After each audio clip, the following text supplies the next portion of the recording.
Shalom, Bapak Ibu dan Saudara yang terkasih dalam Tuhan, kita bersyukur pada pagi hari yang indah ini ada kesempatan yang Allah berikan kepada kita untuk menikmati satu hari ini lagi. Tetapi kita tidak tahu apa yang terjadi ke depan, namun satu hal yang kita percaya bahwa Tuhan selalu bersama dengan kita. Bisa saja pergumulan tantangan ya akan terjadi dalam kehidupan kita, tetapi kita yakin bahwa Tuhan menyertai kita.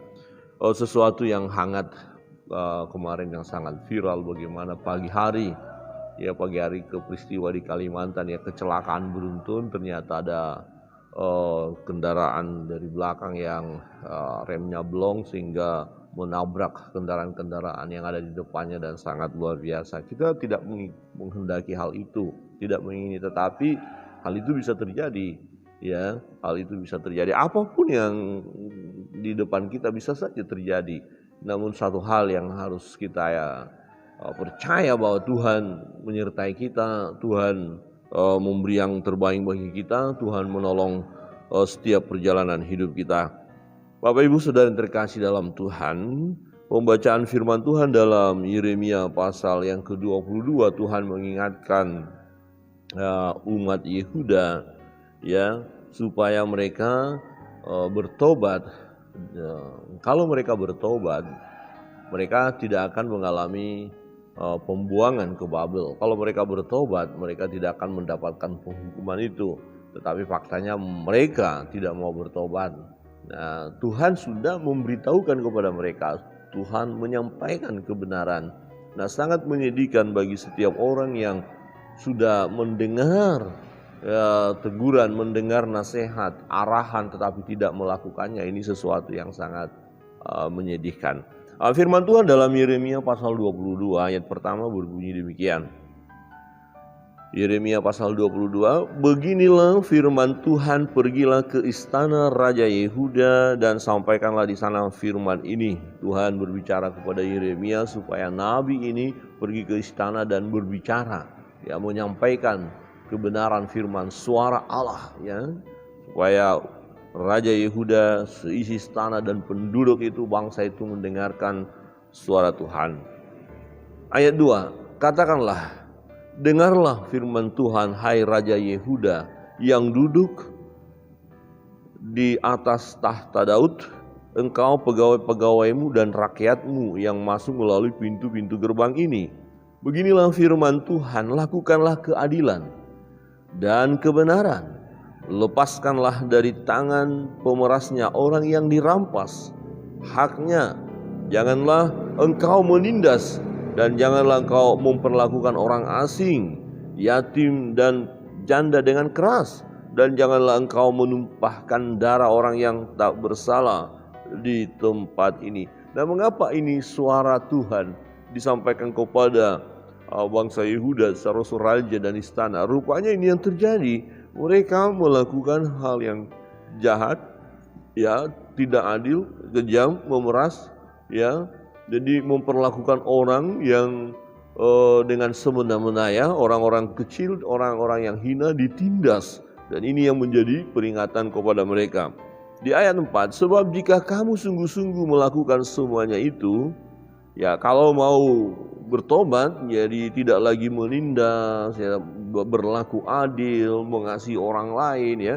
Jika kamu sungguh-sungguh melakukan semua itu, maka melalui pintu-pintu gerbang istana ini akan berarak masuk raja-raja yang akan duduk di atas tahta Daud dengan mengendarai kereta dan kuda mereka. Dan kuda mereka itu pegawai-pegawainya dan rakyatnya. Jadi kalau Raja Yehuda, bangsa Yehuda melakukan hal yang benar, maka raja-raja akan terus silih berganti. Artinya akan terjadi pergantian raja demi raja yang akan memerintah di Yerusalem. Ya, kalau ya pada saat Zedekia waktu itu memimpin sebagai raja, melakukan atau bertindak dengan benar. Tetapi apa yang terjadi? Di ayat yang kelima, tetapi jika kamu tidak mendengarkan perkataan-perkataan ini, maka aku sudah bersumpah demi diriku. Demikian firman Tuhan, bahwa istana ini akan menjadi reruntuhan. Nah, ini nanti akan digenapi benar, bahwa akhirnya istana itu hancur, bahkan bait Allah pun ya hancur, diizinkan oleh Allah hancur ya. Jadi menjadi puing-puing dan mereka akan ditawan. Ya, sebab beginilah firman Tuhan mengenai keluarga Raja Yehuda, engkau seperti Gilead bagiku, seperti puncak gunung Libanon. Namun, pastilah aku akan membuat engkau menjadi padang gurun, menjadi kota yang tidak didiami orang. Jadi, sesuatu yang tadinya kebanggaan Allah, mereka diberkati, indah, mengalami damai sejahtera, hal yang baik, tetapi karena mereka kemudian berlaku jahat, ya akhirnya dibuat menjadi padang gurun, menjadi kota yang tidak didiami orang. Artinya apa? Hancur ya, hancur, sunyi senyap dan ya mengerikan sekali ya. Ada orang pernah melihat satu bekas kota yang nggak ada penduduknya ya, dan disebut itu kota mati ya, karena hanya tinggal gedung-gedung saja, reruntuhan-reruntuhan saja. Nah, bahkan orang datang dan dilihat hanya ada bekas-bekas darah, bekas-bekas peperangan yang dahsyat. Itu sangat mengerikan sekali. Tampaknya seperti itu terjadi di Yerusalem pada masa kepemimpinan Zedekia. Di ayat 7, aku akan menetapkan pemusnah-pemusnah terhadap engkau, masing-masing dengan senjatanya. Ya, mereka akan menebang pohon aras pilihanmu dan mencampakkannya ke dalam api. Dan apabila banyak bangsa melewati kota ini, maka mereka akan berkata seorang kepada yang lain, mengapa Tuhan melakukan seperti itu kepada kota yang besar ini? Jadi orang-orang tahu bahwa Yerusalem, kota yang indah, ya di sana nama Tuhan disebut, ya sebelum ya terjadinya kehancuran ya, wah disegani, dihormati orang-orang di sana, tapi kemudian hancur. Berantakan, tinggal puing-puing, penduduknya dihalau, dibawa ke Babel. Kemudian orang akan berkata, mengapa Tuhan lakukan itu? Ya betul, Tuhan yang lakukan itu, karena itu adalah hukuman Tuhan bagi umat. Kok bisa mereka mengalami penghukuman sedemikian? Ya tentu berbicara tentang keadilan Allah. Ya Allah cukup beralasan untuk menghukum umat itu. Ya yang ternyata umat itu ya keras kepala, tidak mau bertobat. Perhatikan di ayat yang ke-9. Orang akan menjawab, oleh karena mereka telah melupakan perjanjian Tuhan Allah mereka dan telah sujud menyembah kepada Allah lain dan beribadah kepadanya. Saudara yang terkasih dalam Tuhan, jangan melupakan perjanjian dengan Allah. Ya, kalau umat Israel waktu itu, perjanjian Sinai, bahwa mereka harus menyembah Allah, satu-satunya Allah, tidak boleh ada Allah lain. Ya, kalau mereka mengikuti perjanjian itu, maka Tuhan akan memberkati mereka. Tetapi kalau mereka tidak melakukan perjanjian itu, maka Tuhan akan menghukum mereka. Ya, kita ingat ada berkat dan kutuk. Berkat bagi orang-orang yang setia, yang melakukan firman Allah, yang melakukan hukum-hukum Tuhan, yang mengikuti perjanjian dengan Allah, maka mereka diberkati. Tetapi ketika mereka melupakan perjanjian itu dan tidak menyembah Tuhan, justru menyembah Allah-Allah lain, maka kutuklah yang akan terjadi. Jadi ini perjanjian sudah ada sebelumnya ya.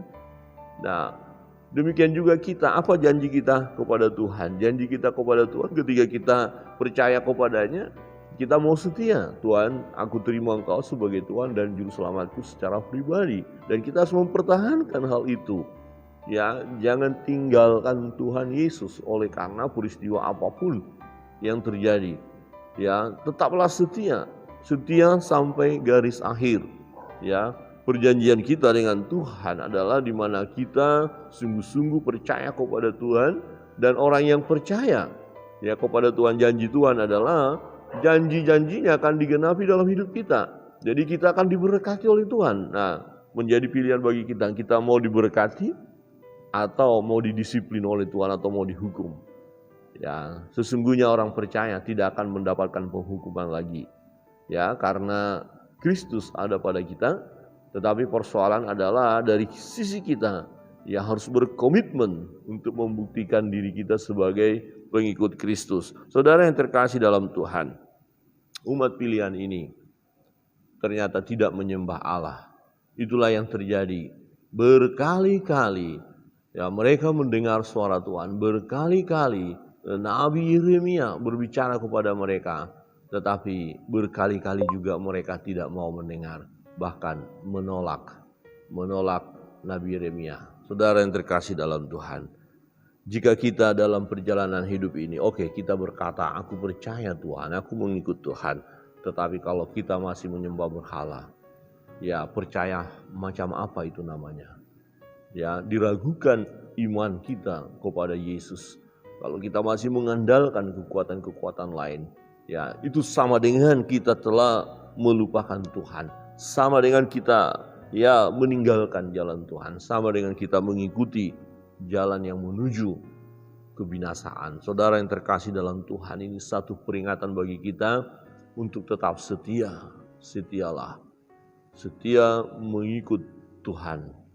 Ya, jika umat ini, saudara yang terkasih dalam Tuhan, mendengar peringatan tadi dan melakukan yang baik dan benar sesuai dengan firman, mereka akan diberkati. Ya, raja-raja akan silih berganti. Artinya apa? Ada kehidupan yang terus-menerus. Ya, ada kesejahteraan yang terus-menerus. Ya, pemeliharaan Tuhan yang luar biasa. Tetapi karena mereka tidak mau mendengar suara Tuhan, mereka mengeraskan hati, mereka mengikuti kedegilan hati mereka. Yaitu firman Tuhan katakan, tegar tengkuk, dan akhirnya mereka harus dibuang. Bahkan kota mereka itu menjadi kehancuran, reruntuhan. Mengerikan sekali, sesuatu yang sudah dinikmati habis. Oleh karena apa? Oleh karena ya ketidaktaatan kepada Allah, ketidaktaatan kepada firman. Jadi ini menjadi peringatan bagi kita. Mari kita berkomitmen untuk mengikuti jalan Tuhan. Kita hanya menyembah Allah saja. Ketika ada godaan-godaan yang lain yang mau mencoba menggoda kita untuk menyembah Allah-Allah lain, kita harus berkata stop. Tidak, untuk yang lain. Saya hanya mau menyembah Tuhan. Dan manakala Tuhan ingatkan kita tentang perbuatan-perbuatan kita yang melenceng. Misalnya kita asik saja hari-hari ini melakukan ketidakbenaran. Judi terus ya. Hari ini Tuhan ingatkan kita stop main judi. Kita mau berkata, iya Tuhan, aku mau stop dari judi. Mabuk, pesta pora. Ya, terus kita lakukan. Tuhan katakan itu tidak baik, kita mau stop. Ya, selama ini kita jauh dari Tuhan, kita tidak pernah beribadah, kita tidak mau tahu tentang firman-Nya. Hari ini Tuhan ingatkan kita mau membaca firman-Nya, mau beribadah kepada Allah. Ya, stop melakukan kejahatan. Sesungguhnya ketika kita masuk dalam hadirat Allah, Allah memberitahukan kepada kita, memberikan pengertian kepada kita perbuatan-perbuatan jahat apa saja yang kita lakukan. Tuhan ingatkan loh, Roh Kudus bisa ingatkan. Dan kita harus komitmen, oke Tuhan, terima kasih. Saya sudah diperingati tentang hidup saya selama ini yang jauh daripada Engkau. Mulai saat ini Tuhan, aku mau mengikuti firman-Mu. Sehingga malapetaka itu, kecelakaan itu, kehancuran itu, maut itu, ya kengerian itu, kegemparan itu tidak menimpa kita. Ya, karena kita bertobat, maka yang terjadi dalam hidup kita adalah ya sukacita, damai sejahtera daripada Allah. Kiranya Tuhan memberkati kita.